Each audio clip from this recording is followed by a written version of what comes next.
Okay, so I've logged into my new account, and then you see I need to complete my profile, so we'll do that. But one thing that's really interesting here that I think it's important, it's for you to click to a business profile. And if you are anything else but a complete personal account, I think you should switch to a professional account, because no one will know about you that you are under a business, but it will give you some superpowers to check your analytics and to advertise. So if you continue, in this case, we are like a personal blog, Cottaging 101. So I'm going to click next. And then all of a sudden, I'm becoming a business account.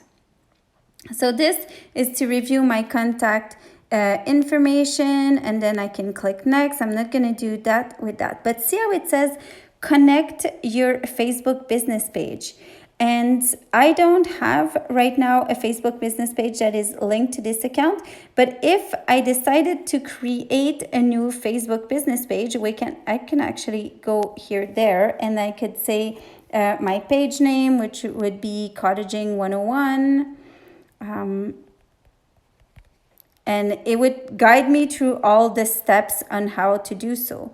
But what's important for you to know, it's that here, I'm just creating, boom, a Facebook business page, and it's going to connect them. But if you have one that already exists, this is where you want to link them together. So you can cross-post from one place to another. You can use Creator Studio, and you can also advertise. So this is how you go about it. Make sure to switch to a business account.